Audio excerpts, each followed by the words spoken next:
Welcome to dream design. இன்றைக்கி draw பண்ண போகிறது பார்த்திங்கன்னா ஒரு கனெக்டிங் ராட், V6 இன்ஜினோட கனெக்டிங் ராட். வாங்க எப்படி ட்ரா பண்ணுறதுங்கிறத பார்க்கலாம். So front plane sketch, centre point rectangle,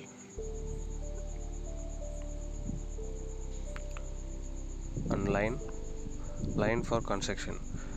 line வந்து கரெக்டாக சென்டரில், ரெக்டாங்கிளோட சென்டரில் ட்ராவல் ஆகுதுங்கிறத பார்த்துக்கோங்க. And circle. ஸோ சர்க்கிள் வேறு எதுலேயும் ஜாயிண்ட் ஆகாமல் ஜஸ்ட் அவுட்டரில் கொடுத்துக்கோங்க. ஸோ இப்போ நம்ம லைனோட லென்த்து அண்ட் சர்க்கிளோட டயமீட்டர் எல்லாமே செட் பண்ண போகிறோம். ஸோ இந்த லைன் தான் ஆக்சுவலி நமக்கு ரெண்டு சர்க்கிளோட சென்டர் டு சென்டர் டிஸ்டன்ஸாக வரும். 152.4 சென்டர் டு சென்டர் டிஸ்டன்ஸ் வேணும் நமக்கு.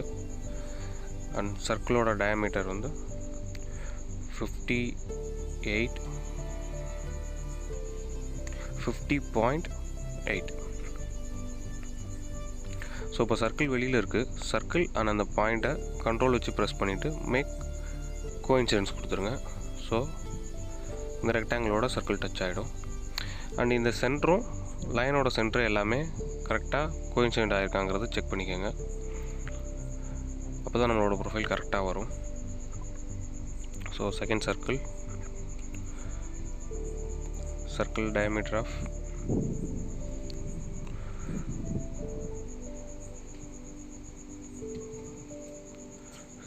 63.5. ஆக்சுவலி சர்க்கிள் வந்து இப்போது நம்ம லைனோட அவுட்டரில் இருக்குது. ஸோ இந்த லைனும் பாக்ஸோடதும் சென்டராக இல்லை, சென்டர் பிக் பண்ணால் வரும் மேபி.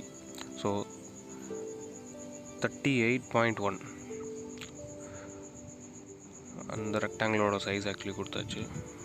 ஜஸ்ட் செக் பண்ணிடலாம், சிமெட்ரிக்காக இல்லை. ஸோ இந்த சென்டரும் இந்த லைனோட சென்டர் கன்ஃபார்ம். ஸோ இது ரெண்டும் கோயின்சைட் ஆனால் மட்டும்தான் நமக்கு ப்ரொஃபைல் கரெக்டாக வரும்.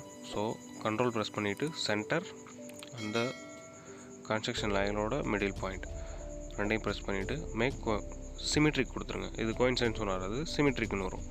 ஸோ சிமெட்ரிக் கொடுத்துட்டா நமக்கு ப்ரொஃபைல் வந்துடுச்சு. இதுதான் நம்மளோட major dimension. 152.4 and 63.5 and 50.8, 38.10. So இந்த டைமென்ஷன்ஸ் வந்துட்டாலே நமக்கு ஓவரால் ப்ரொஃபைல் மேஜராக வந்துடும். ஸோ இதுலேருந்து சிம்பிள் தான்.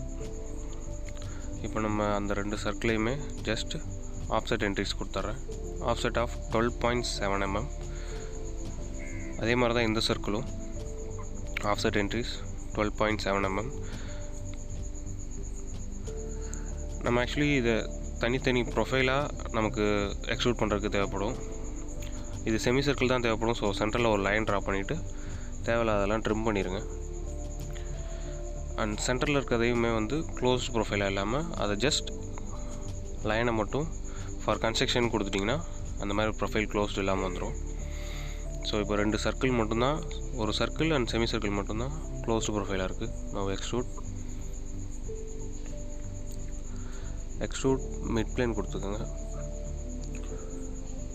எக்ஸ்ட்ரூட் லென்த் நமக்கு வந்து 31.75 வரணும். ஸோ சர்க்கிள் ஒவ்வொரு பார்ட்டாக செலக்ட் பண்ணிக்கலாம். நம்ம செலக்ட் பண்ணோன்னா க்ளோஸ்டு பார்ட்டாக அதுவே எடுத்துக்கும். இப்போது ஓகே, நம்ம வேணும்னா தனியாக அந்த சர்க்கிள் மட்டும் கூட எக்ஸ்ட்ரூட் பண்ணிக்கலாம். அதுக்காக தான் நம்ம இப்படி தனித்தனி இதுவாக ப்ரொஃபைலாகவே ட்ரா பண்ணியிருக்கோம். ஆக்சுவலி நமக்கு அந்த சர்க்கிளோட இது மட்டும்தான் 30.7 வேணும். ஓவரால் கனெக்டிங் ராடோட லென்த் 24.13. இப்போ நம்ம ஏன் தனித்தனி ப்ரொஃபைலாக ட்ரா பண்ணுவோங்கிறது இப்போ தனியாக எக்ஸ்ட்ரூட் பண்ணுவோம். ஸோ இப்போ எக்ஸ்ட்ரூட் ப்ராசஸ் போனீங்கன்னா மேலே அங்கே ஒரு பார்ட்டில் தனியாக நீங்கள் அந்த ஸ்கெட்ச் மட்டும் செலக்ட் பண்ணிக்கலாம். ஸோ ஸ்கெட்ச் எக்ஸ்ட்ரூட் பண்ணுறது inner circle and outer select பண்ணிங்கன்னா ரிங் மாதிரி வந்துடும். ஸோ இதோட லென்த்து தான் நமக்கு 31 வரணும். தனித்தனியாக ரெண்டு ட்ராயிங் பண்ணாமல் ஒரே ட்ராயிங்கில் வந்து ரெண்டு எக்ஸ்ட்ரூட் ப்ராசஸ் பண்ணிக்கலாம். 31.75 mm. பார்த்திங்கன்னா அதை விட இது கொஞ்சம் ஹைட் அதிகமாக இருக்கும். மிட் பிளேன் கொடுத்துருங்க, ஹைட் அதிகமாக இருக்குது ஆக்சுவலி.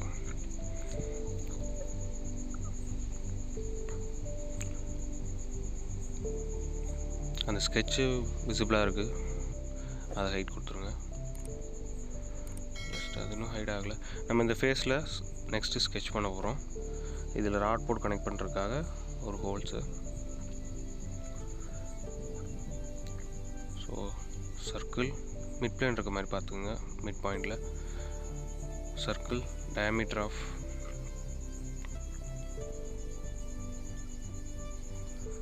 19.5.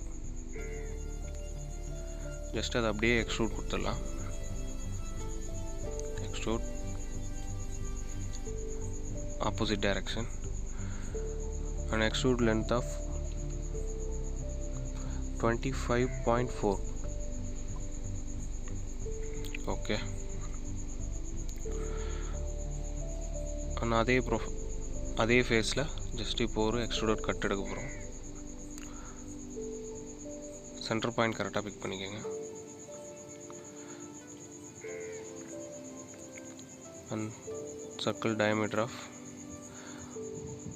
9.52 கொடுத்துருக்கேன். எக்ஸ்ட்ரூடட்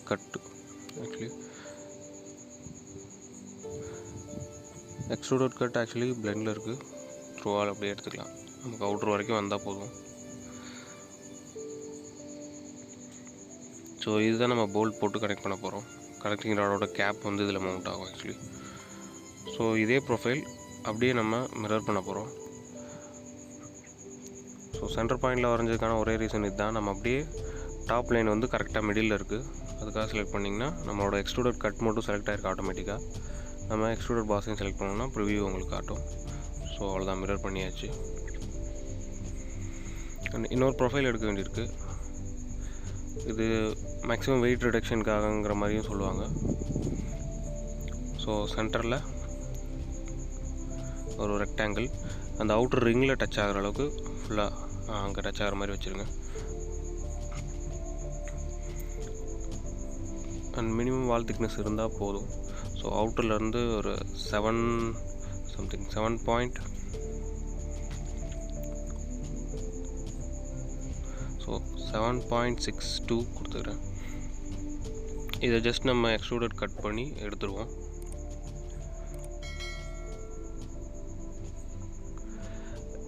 நம்ம ரிங்கில் கட் பண்ணக்கூடாதுங்கிறதுக்காக ரிங்கை ஜஸ்ட் கன்வெர்ட் என்ட்ரி கொடுத்துட்டு தேவையில்லாத ப்ரொஃபைலாக ஜஸ்ட் ட்ரிம் பண்ணி எடுத்துருங்க. ஸோ இப்போ நமக்கு ரிங்கில் கட் ஆகாது.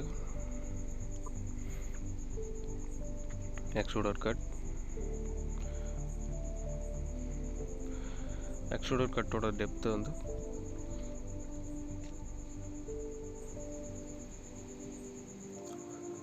6.35 mm.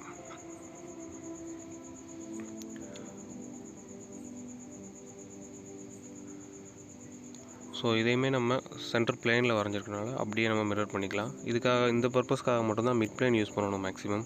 So mid plane use பண்ணிங்கன்னா ஃப்ரண்ட் பிளேன்லேருந்து அப்படியே ஜஸ்ட் மிரர் கொடுத்திங்கன்னா ஆப்போசிட் சைடில் மிரர் ஆகிடும். மேக்ஸிமம் ட்ரா பண்ணுறது சென்டர் பாயிண்ட்லேயும் மிட் பிளேனில் இந்த மாதிரி மெயின்டைன் பண்ணிங்கன்னா உங்களுக்கு இந்த மாதிரி ப்ராசஸ் ஈஸியாக இருக்கும்.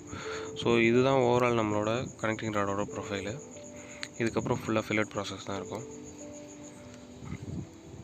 ஃபில்லட் ப்ராசஸ் ஃபுல்லாக நான் ஜஸ்ட் ஃபார்வர்ட் பண்ணியிருக்கேன்.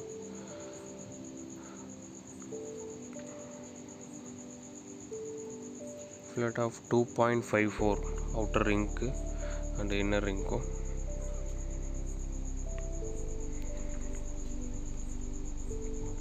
மேக்ஸிமம் ஃபில்லட் யூஸ் பண்ணுறப்போ நிறையா ஃபில்லட் ஒரே டைமென்ஷன் இருந்தாலும் நிறையா யூஸ் பண்ணாதீங்க, உங்களுக்கு ஓவரால் லோட் ஆகும். இன்கேஸ் எடிட் பண்ணுறப்பையும் உங்களால் ஈஸியாக எடிட் பண்ண முடியாது. ஸோ நம்பர் ஆஃப் ஃபில்லட்ஸ் தனித்தனியாக கொடுக்குற வரைக்கும் ரொம்ப நல்லது. ஒரே சைஸாக இருந்தாலும் பரவாயில்ல, உங்களுக்கு லோட் ஆகிறதும் இன்னும் கொஞ்சம் ஈஸியாக இருக்கும். ஏன்னா நிறையா ஃபில்லட் கொடுத்திங்கன்னா திரும்ப எடிட் பண்ணும்போது உங்களுக்கு கஷ்டமாக இருக்கலாம். ஸோ அதனால தான் நான் தனித்தனி ஃபில்லட்டாக கொடுக்குறேன்.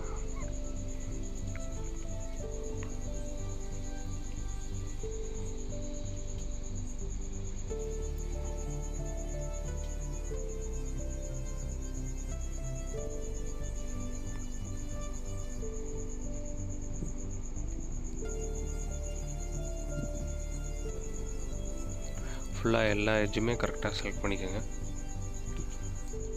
இதுக்கான ஷார்ட்கட்ஸ் தான் ரைட்டில் வருது, பட் அது அவ்வளோ அக்யூரேட்டாக செலக்ட் ஆகாது.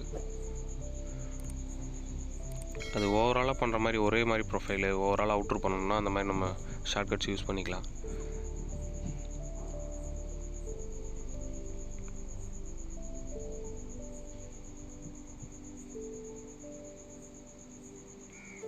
ஸோ மேக்ஸிமம் ஃபில்லட்ஸ் கொடுத்தாச்சு. அவுட்ரு எட்ஜ் மட்டும்தான் கொஞ்சம் ஷார்ப்பாக இருக்க மாதிரி இருக்குது. ஸோ அதுக்கு மினிமம் ரேடியஸில் கொடுத்துட்டு ஃபில்லட் கொடுத்துடலாம். ஸோ அவுட்ரு ஆட்டோமேட்டிக்காக ஃபுல்லாக செலக்ட் ஆகிடுச்சு. ஓகே,